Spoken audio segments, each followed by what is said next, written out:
Saya masih bersama dengan Ketua Umum Partai Nasdem, Surya Paloh. Bang, koalisi tentunya harus dilakukan oleh Partai Nasdem, ya, karena memang kursi Partai Nasdem tidak cukup untuk mencalonkan sendiri. Nah, persyaratan koalisi yang akan dibangun dengan Partai Nasdem ini akan kesepakatan terhadap 3 nama ini atau kesepakatan soal platform dari partai politik? Dua-duanya, Mas. Platformnya harus jelas bagi kita. Kemudian juga baru personnya, ya. Kenapa saya katakan dua-duanya? Karena bagi kita jelas, kita ingin mempertahankan platform politik partai ini. Apa itu yang kita katakan platform politik kita? Basic ideologi kita nggak bisa. Itu hal yang prinsip. Pikiran-pikiran membawa gerakan perubahan kita ini, Mas. Untuk bagaimana kita menawarkan political gagasan untuk kita kedepankan, ya kan? Yang semuanya adalah bermuara pada kepentingan nasional kita. Itu merupakan hal yang paling pokok bagi kita. Nah, persyaratan daripada person sudah jelas, kita menawarkan 3 yang terbaik yang telah dicalonkan ini. Bagi kita sama semuanya. Jadi yang paling pasti, partai mana yang sebenarnya akan diajak dan paling dekat dengan platformnya Partai Nasdem juga 3 tokoh itu sendiri? Mas, bagi Nasdem melihat keseluruhan partai-partai politik yang ada di parlemen pada hari ini pada dasarnya mempunyai kesamaan platform dengan apa yang dimiliki oleh Nasdem. Itu yang kami sadari. Kami berkeyakinan semua institusi partai-partai politik ini mempunyai bangun kesadaran bagaimana menyayangin bangsa ini, memperkokoh semangat dan ideologi kebangsaan yang ada pada bangsa ini. Nah, itu lebih memudahkan. Karena kita tidak langsung pasang jarak, kami yang paling ideologis dalam semangat Pancasilais, yang partai ini tidak. Partai itu tidak. Nah, bagi Nasdem nggak ada. Datang dengan satu perspektif pandangan yang positif, sebenarnya pada dasarnya sama. Nah, jadi kita bisa bekerja sama dengan semuanya ini. Artinya Bang Surya juga akan mengajak semua partai-partai politik yang memang sepakat dengan Nasdem untuk berkoalisi? Bisa, kalau memang diterima. Kalau memang diterima? Ya kan bisa aja nggak ada diterima. Semuanya punya kepentingan dan kebebasan. Menentukan pikiran-pikirannya, kebijakan-kebijakannya. Apalagi dalam masalah pencapresan ini. Ya, ada koalisi A, koalisi B, koalisi C. Ada juga macam yang menyatakan ini bukan koalisi tapi kerjasama. Nah, ya, ada juga. Saya pikir ya sama aja lah. Itu. Sama aja lah, kerjasama dan koalisi. Ya sama aja. Hanya ya karena memang presidensial thresholdnya memang 20% dan tidak memungkinkan.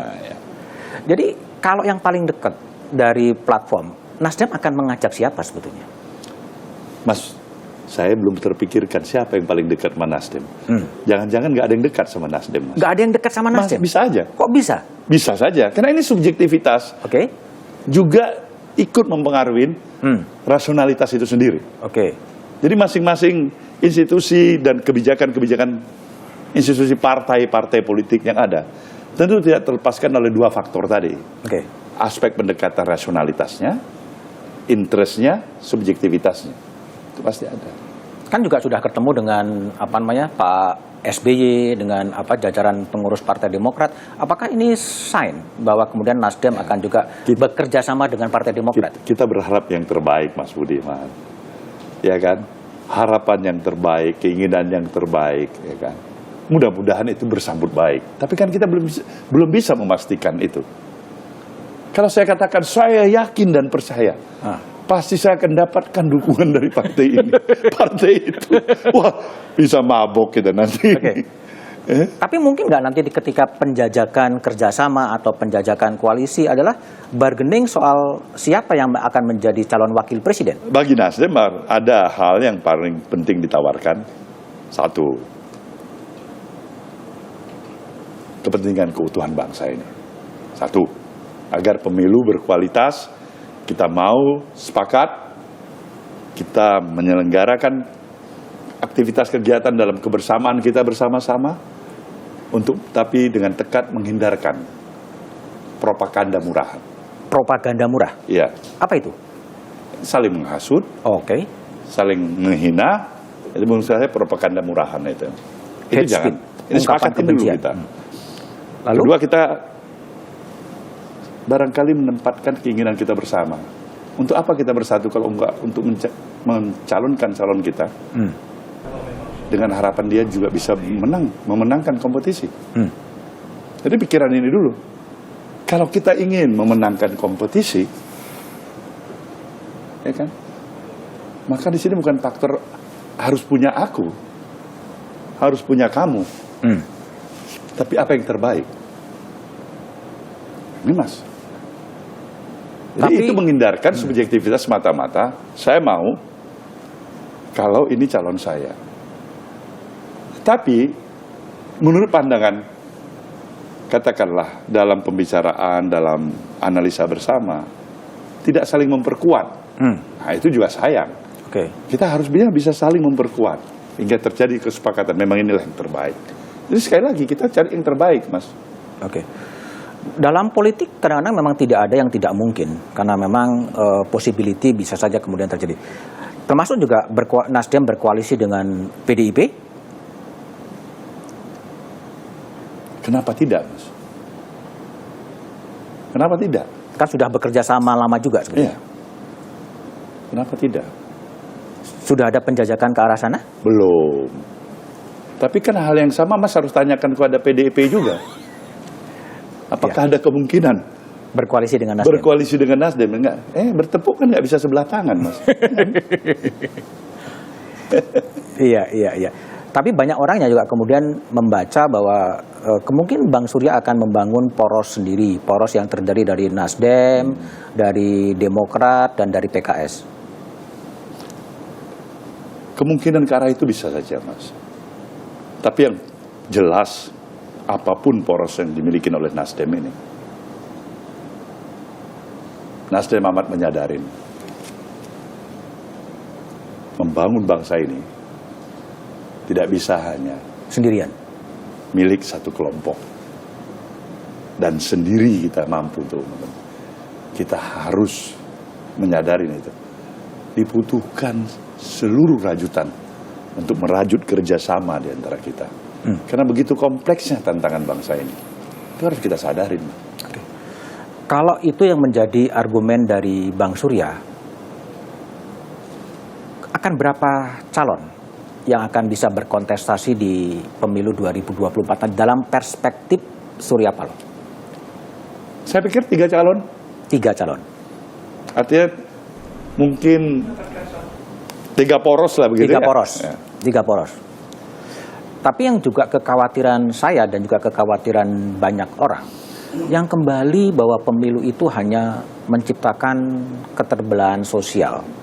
Pemilu 2019 mengajarkan bahwa ketika Pak Prabowo sudah bergabung dalam pemerintah Pak Jokowi, pada level akar rumput masih juga terjadi keterbelahan. Nasdem gimana? Mengupayakan agar setelah 14 Februari 2024, setelah 20 Oktober 2024, pembelahan di akar rumput ini kemudian bisa menyempit dan kemudian selesai menghadapi tantangan global yang juga lebih berat. Jelas, Mas. Itu bukan hanya sekedar komitmen lip service.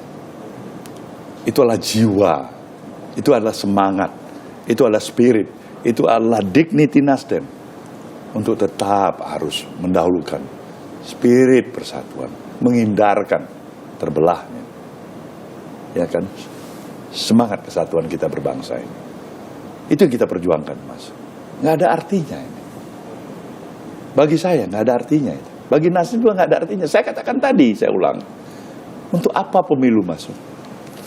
Kalau berakhir, mengakhirin kita harus terpecah sebagai satu bangsa.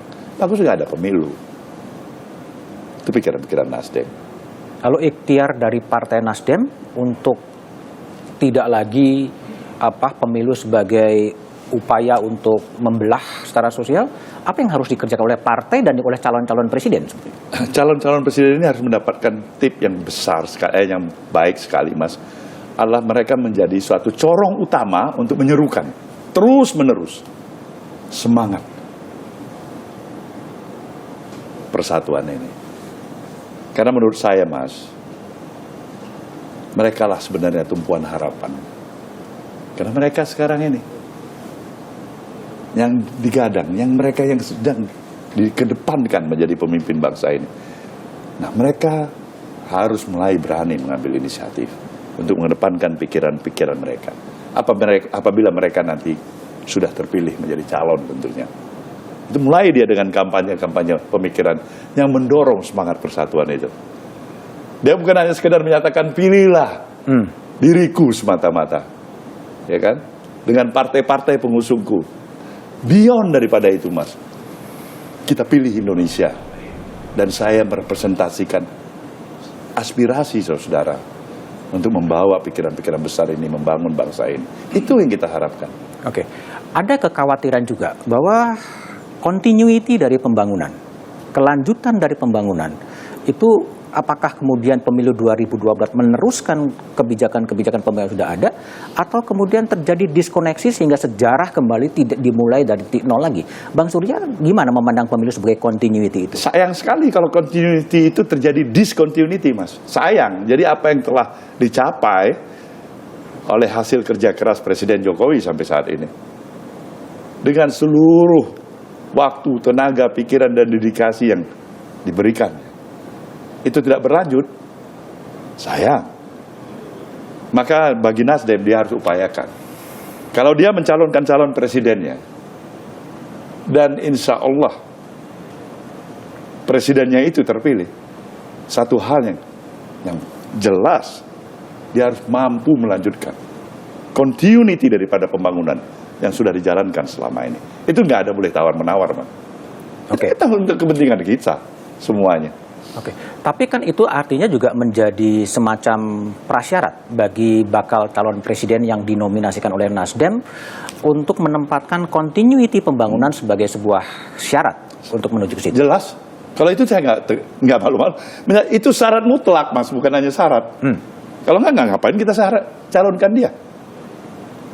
Dia harus committed itu untuk meneruskan continuity program pembangunan yang sudah dijalankan selama ini. Dan upaya perbaikan, kekurangan itu wajar, Mas. Tapi mainstreamnya jelas dia harus jalankan. Dan komitmen untuk continuity itu sudah disampaikan oleh Baca Pres atau belum ketemu. Tapi itu menjadi prasyarat mutlak. Prasyarat mutlak itu Mas Budiman boleh catat itu. Prasyarat mutlak untuk melanjutkan proses pembangunan yang sudah sayang berjalan. Sekali kalau enggak. Semua energi yang sudah kita keluarkan untuk ini, ya, di bawah kepemimpinan Presiden Jokowi ini, nggak boleh sia-sia itu. Oke, Bang, saya ingin tanya ya, Bang ya. Dulu ketika kalau kita beranjak mundur ketika menjelang reshuffle kabinet, ya menjelang reshuffle kabinet kan Bang Surya bersama dengan ketua umum partai politik lain kemudian diundang makan ya, dan kemudian fotonya tersebar menunjukkan kekompakan dari elit politik. Tapi pertanyaan saya, apa sih Bang yang dibicarakan ketika makan siang dengan Presiden Jokowi? Tapi jawaban Bang Surya setelah jeda berikut ini.